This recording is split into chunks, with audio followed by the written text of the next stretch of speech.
Good morning. So this is the second of 3 videos that relate to the final for your 4-element pop-up.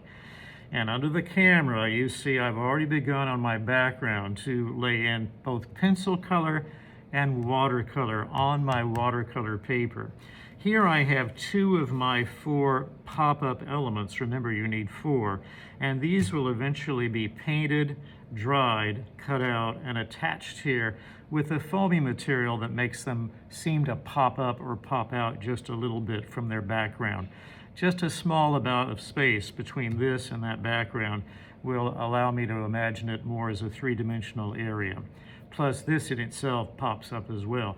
I have watercolor markers here. I have water. I have my paper. I've got my paper towel. I've got some brushes here, a number 8 and a number 10.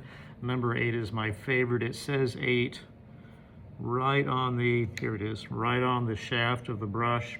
And of course, it all started with a concept drawing, didn't it? So this concept drawing, which you will submit as a separate assignment worth 30 points, is a good starting point or launching point using its ideas for your final here. Now, do they have to look exactly alike? No, of course not, but they can if you wish for them to, all right?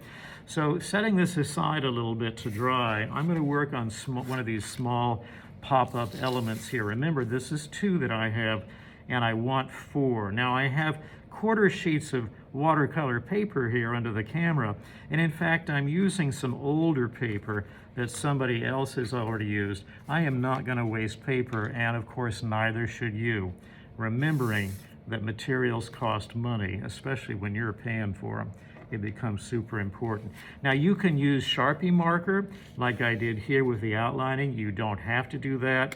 What you do have to use is water-based marker. Now, a quick check of the tip of this one, a visual check, lets me know it's kind of drying out. I can still use it, but you, the artist, always need to visually check the condition of your tools and materials to make sure they're in good working condition.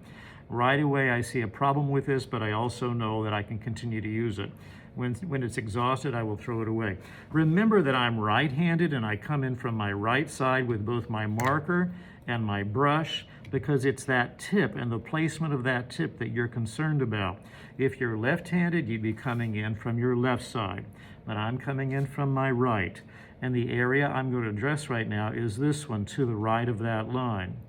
Okay, here we go. First, with my marker, I'm going to go right up to that edge and lay down some orange color. And I'm going slowly, and I'm doubling up on the line, and I'm being super generous with the amount of color I'm using, okay?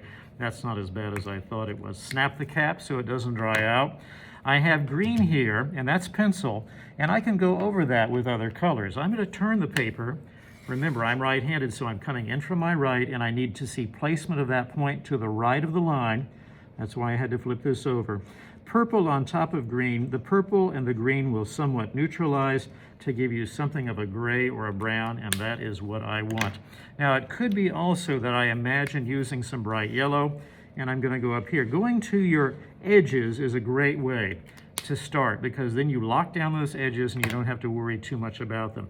Here I am with my brush, and I dip it in the water and pull it out, pulling it against the lip of the cup. That's how you remove excess water in the brush, and how you also might point the brush. You never point the brush with your fingers. If pulling the brush out of the water and pulling it against the towel or the lip of the cup does not point it, do not use that brush. This brush is fine, use it. It comes to a point.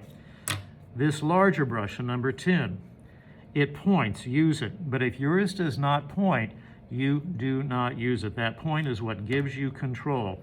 Lacking a point, you don't have control. Don't use a tool that you don't have control of. Make sense? So I'm going in here, again from my right, approaching this line right here. You can see me dissolving the paint, moving it around. Where the purple and yellow meet, it neutralizes to give you a brown or a gray. That's fine. For my outdoor scene here in a forest floor, on a forest floor, you would expect that. That's not dissolving as well as I'd like, but I'm going to continue on. And here we go. So having dissolved the color and moved it around, and carefully place it up against those edges. I can even leave a little area of irregularity where the colors mixed not so uniformly, or a little bit of flash of light in there. Am I happy with this? Not entirely, but you know, I can't do much with it right now by way of additional color or detail until it dries. So I'm going to let that dry and I'm going to come back to it. Do you notice how I analyze every part as I go along and I make judgments about its quality, and then I come back and I adjust those quality factors to improve upon them? Putting this away, I'm going to pull this one over. Cleaning my brush, pulling it against the lip of the cup, pulling it against the towel. I make sure it's pointed. Now here I have mushrooms. Again, that's a very unusual design motif that's suddenly coming back around again. This will be a larger set of mushrooms, which will be painted, dried, and glued down here in one of these empty spaces, so there's a little pop-up action going on.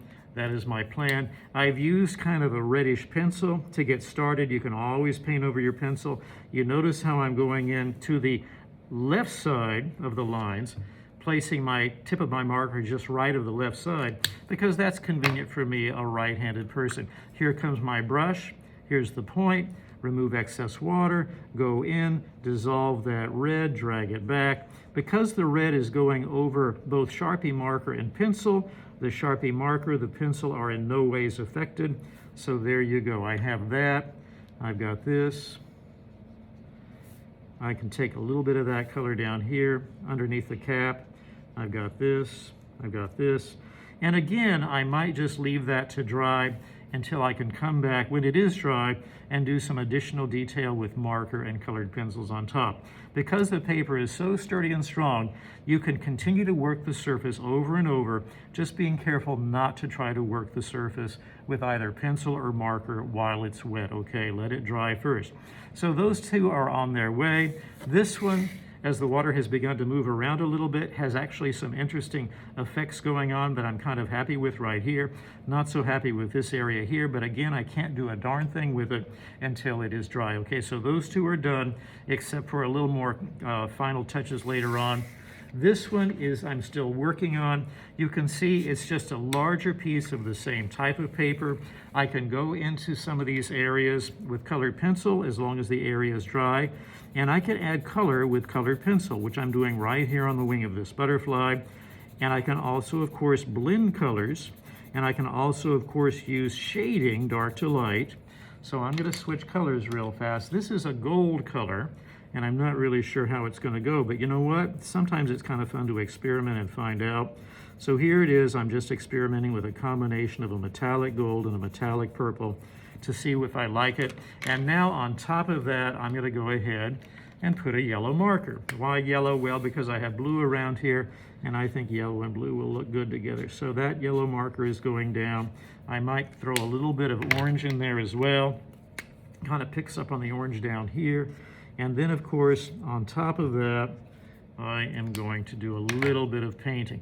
Remove most of the water from the brush here because it is a small area, and then go in just with the tip of the brush and soften those two colors, let them blend together. You can see that the purple and the gold pencil underneath are altering the watercolor, how it appears, because watercolors are transparent. You can see through them. And in fact, the purple and the gold metallic underneath look a bit more like shadows.